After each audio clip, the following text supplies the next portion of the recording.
जीवन में कभी अंधकार नहीं आता। क्या आपने कभी महसूस किया है कि जीवन में सब कुछ सही होते हुए भी मन में एक अजीब सी बेचैनी रहती है? कभी सफलता मिलने के बाद भी संतोष नहीं मिलता, कभी धन होते हुए भी शांति दूर रहती है। ऐसा क्यों होता है? इसका उत्तर हमारे पुराणों में छिपा है। मनुष्य का असली सुख धन में नहीं बल्कि धर्म में है। जब तक हृदय में भगवान का वास नहीं होता तब तक चाहे कितना भी धन हो, मन को शांति नहीं मिलती। आज का यह पावन सोमवार केवल एक साधारण दिन नहीं है, ये वह पवित्र क्षण है जब महाकाल स्वयं अपने भक्तों के दुखों को सुनते हैं और उन्हें मुक्ति का मार्ग दिखाते हैं। सोमवार का दिन भगवान शिव को अत्यंत प्रिय है। इसी दिन उन्होंने समुद्र मंथन के समय विषपान किया था। इसी दिन उन्होंने माता पार्वती से विवाह किया था। इसी दिन उन्होंने त्रिपुरासुर का वध किया था। यह दिन भगवान शिव की असीम कृपा का दिन है। पुराणों में कहा गया है कि सोमवार के दिन सच्चे मन से सुनी गई कथा मनुष्य के सभी पापों को धो देती है और जीवन को नई दिशा प्रदान करती है। ये कथा केवल शब्दों का संग्रह नहीं है, बल्कि एक दिव्य ऊर्जा है जो सुनने वाले के हृदय में प्रवेश करती है और उसके जीवन को बदल देती है। जिस घर में नियमित रूप से सोमवार की कथा होती है, वहां लक्ष्मी का वास होता है, वहां रोग और शोक नहीं आते, वहां हमेशा सुख, शांति और समृद्धि बनी रहती है। आज की ये कथा केवल एक कहानी नहीं है, ये आत्मा की उस यात्रा का वर्णन है जो अहंकार से विनम्रता की ओर, अंधकार से प्रकाश की ओर और अज्ञान से ज्ञान की ओर जाती है।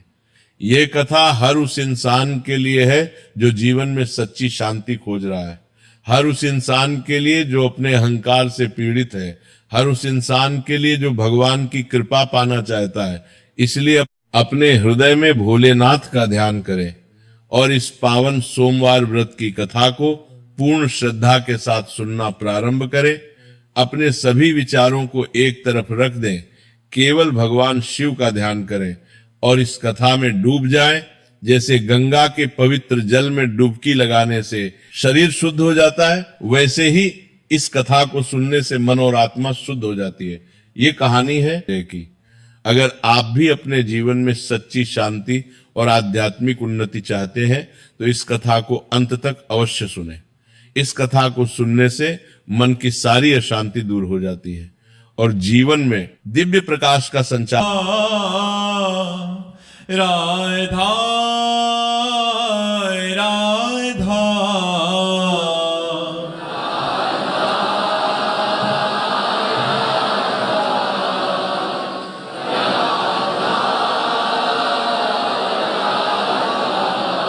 हाय राधा राधा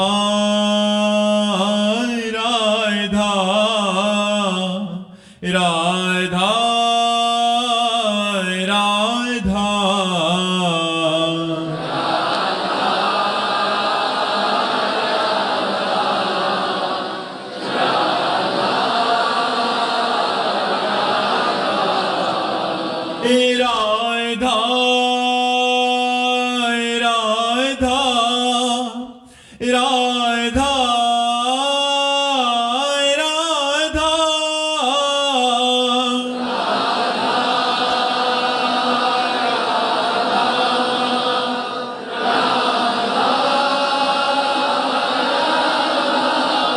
हाय राधा राधा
राधा राधा श्री राधा वल्लभ लाल की, समस्त संत हरि भक्तन की, श्री वृंदावन धाम की, सद्गुरुदेव भगवान की। दीपक कुमार जी, महाराज जी, राधा केली कुंज में ऐसी कौन सी चुंबक लगी है कि जो सबको अपनी ओर खींच रही है, जो एक बार यहाँ आ जाता है यहीं का हो जाता है, ऐसा इनका भाव है? राधा राधा राधा, बच्चा बस इतना ही है। ये दो अक्षर हैं जो परमात्मा तक को घसीट लेते हैं। तुम तो जीव हो। राधा राधा जहां उच्चारण हो, यज्ञापा सकदेव गोकुल पते राकर्ष चढ़ा। राधा का नाम उच्चारण करने मात्र से गोकुलपति श्री कृष्ण तक्षण आकर्षित होकर उपस्थित हो जाते हैं। यज्ञापा सकदेव गोकुलपते राकर्ष छड़ा, जत्र प्रेमताम समस्त पुरुषार्थे सुस्फुरे तुच्छता। धर्म अर्थ काम मोक्ष ये तुच्छ प्रतीत होने लगते हैं। ऐसा राधा नाम से प्रेम प्रकट होता है। तो यहाँ राधा नाम की गूंज है, यहाँ राधा नाम का प्रभाव है। 24 घंटे राधा नाम राधा केली कुंज में कीर्तन होता है। शेष समय वाणी चर्चा, वाणी गायन, आठों पैर अष्टयाम श्री जी की सेवा, महापुरुषों के चरित्र, महापुरुषों का समागम, ये सब परमाणु घसीटते हैं और कोई जादू नहीं है। राधा नाम का खेल है, ये राधा नाम का चमत्कार है। महाराज जी, धाम आना, संत समागम होना भजन का प्रयास है या ये मेरा प्रारब्ध था या श्री जी की कृपा है? महाराज जी, श्री जी की कृपा है, इसमें प्रारब्ध काम नहीं करता। प्रारब्ध तो केवल सुख और दुख दे सकता है। शुभ कर्म का फल सुख है, लौकिक। अशुभ कर्म का फल दुख है, लौकिक। लेकिन पारलौकिक सुखों को प्राप्ति कराने के लिए परमार्थ साधन है। पर संत समागम, भगवत धाम, भगवत प्रेम ये कृपा से होता है। यह गुण साधन ते नहीं हुई, तुम्हारी कृपा पाओ कोई कोई, कृपा से होता है। संत समागम अब मोहि भाव भरोस हनुमंता, बिनु हरि कृपा मिले नहीं संता। बिना भगवान की कृपा के संतों का मिलन नहीं होता। बिना संतों की कृपा के भगवान के मार्ग में चलने का उत्साह नहीं होता। इसलिए सब कृपा के अधीन है। ये धाम आना, संत समागम होना, भगवत साधना होना, भगवत दर्शन होना, भगवत प्रेम प्राप्त करना, ये भाग्य के अधीन नहीं, कृपा के। पुष्पेंद्र शुक्ला जी, भोपाल से। राधे राधे महाराज जी। महाराज जी, अहंकार की उत्पत्ति कैसे होती है एवं इसके समूल नाश करने की सतत साधना कैसे हो? अज्ञान से अहंकार की उत्पत्ति होती है, अविद्या से अहंकार की उत्पत्ति होती है। अज्ञान के कारण ही हम अपने को देह मानकर और देह भाव में विचरण करते हैं। ये भ्रम मूलक अज्ञान है। आत्मस्वरूप का विस्मरण हो जाना और देह भाव से युक्त हो जाना, ये अज्ञान के कारण है। अज्ञान, मोह, भ्रम, इसी का मूल कारण है ये अहंकार।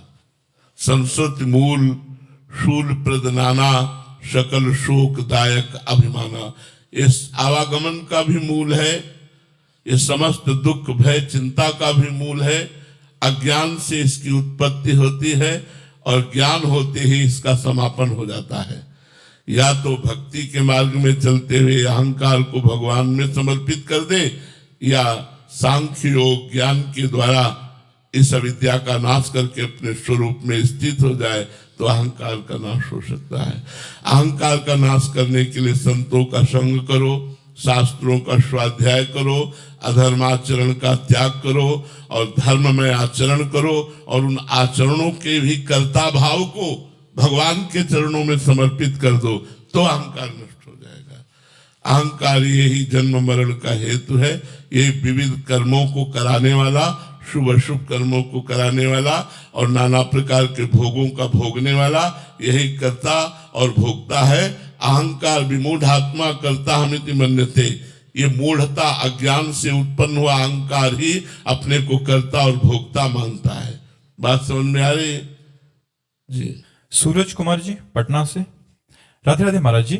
महाराज जी, श्री जी के शरणागति होने का सबसे सरल उपाय क्या है महाराज जी? संत संग। बिना संत संग के, रसिक संग के शरणागति हो ही नहीं सकती। अगर प्रेमी जनों का संग न हो तो भगवत मार्ग की चाह ही उत्पन्न नहीं होती। भोगियों के संग से भोग की चाह होती है और योगियों के संग से योग की चाह होती है। तो संत संग अपवर्ग कर कामी भोकर पंथ। यदि हम संसार की कामनाओं से युक्त कामी पुरुषों का संग करेंगे तो हमारे अंदर कामनाओं की ही उत्पत्ति होगी और वो कामनाएं बढ़ेंगी और मुझे आवागमन के चक्र में डालेंगी। और यदि हम संतों का संग करेंगे तो उस संग के प्रभाव से हमारा मन प्रभु की प्रियाजू के चरण शरण की तरफ भागेगा और मन के दोष नष्ट होकर हमारा आवागमन बंद हो जाएगा। हम परम धाम में निरंतर प्रभु के समीप वास करेंगे। मेजर संजीत पांडे जी, राधे राधे महाराज जी। महाराज जी, भगवत भक्ति में मन पूरी तरह समर्पित नहीं हो पा रहा, क्या करें कि मेरा मन काबू में रहे और राष्ट्र सेवा के साथ साथ भक्ति में भी मन एकाग्रचित हो? नाम जप, नाम जप निरंतर अभ्यास करो। उठते बैठते चलते फिरते बहुत जल्दी भक्ति की पूर्णता हो जाएगी। बहुत जल्दी भगवान की रूप माधुरी में मन लगने लगेगा। भगवान की कथा प्राण प्यारी हो जाएगी। भगवान के भक्त प्राण प्यारे हो जाएंगे। भक्तों के चरित्र प्राण प्यारे लगने लगेंगे। यही तो भक्ति का स्वरूप है। तदर्पिता अखिलाचारिता तद स्मरणेन परम व्याकुल तेति। समस्त आचरण भगवान के अनुकूल हो और निरंतर नाम जप हो, सब ठीक हो जाएगा। आचरणों को सुधारिए और नाम जप कीजिए। नाम जप से समस्त भक्ति के अंग पूर्ण हो जाएंगे। समस्त भक्ति के अंगों में प्रीति हो जाएगी। नाम जप पूर्ण है। नाम जप करने से बहुत आनंद की प्राप्ति होगी। पहले पाप नष्ट होते इसलिए हृदय जलता है, मन नहीं लगता। लेकिन यदि नाम जप करते करते पाप नष्ट हो जाए फिर हृदय नाच उठता है। पायो जी पायो मैंने राम रतन धन पायो। वस्तु अमोलक दी मेरे सदगुरु निज दिन बढ़त सवायो। पायो जी पायो मैंने राम रतन धन पायो। भगवान का नाम रूपी रतन जब मिल गया तो मुझ गरीब को परमानंद की प्राप्ति हो गई, अचाह स्थिति हो गई। इसलिए नाम जप करो।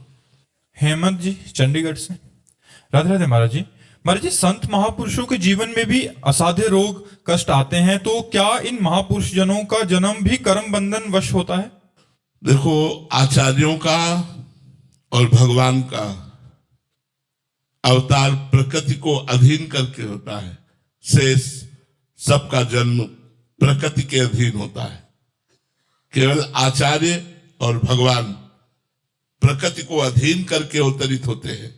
कोई कर्म बंधन उनका नहीं।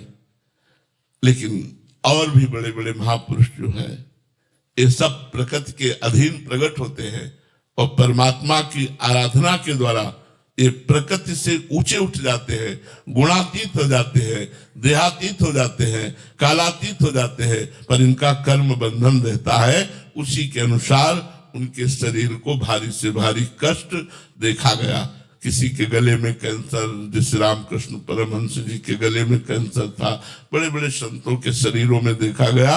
उसका कारण है कि अनंत जन्मों का काम खत्म होने वाला है। अब वो जन्म मरण से मुक्त होने वाले हैं। इसलिए सब कर्मों को, संचित कर्मों को भगवान ने भस्म कर दिया।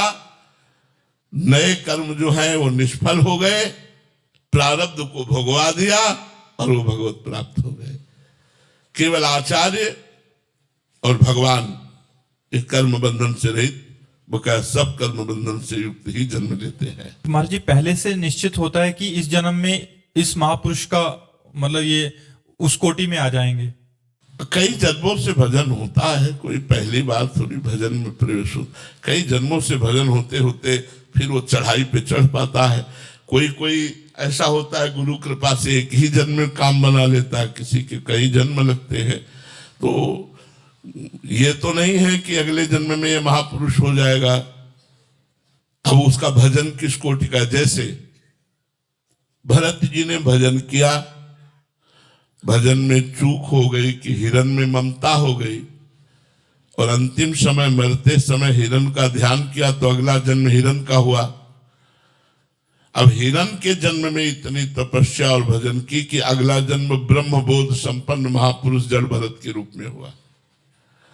तो इसमें भाग्य रचना नहीं, इसमें भजन की बात रही, पुरुषार्थ की बात रही कि वो हिरण के शरीर में भी रहकर इतना भजन किया कि अगला जन्म उनका ब्रह्मबोध संपन्न महापुरुष के रूप में हुआ। इसमें भाग्य नहीं, इसमें भगवान की कृपा और भजन काम करता है। भाविन शाह जी अहमदाबाद से, राधे राधे महाराज जी। महाराज जी, हमारे जीवन में भगवत प्राप्ति के लिए गुरु की आवश्यकता कितनी है महाराज जी? वृंदावन पहली बार आए हो, निधिवन गए हो, किसके साथ? किसी न किसी ब्रजवासी से पूछ करके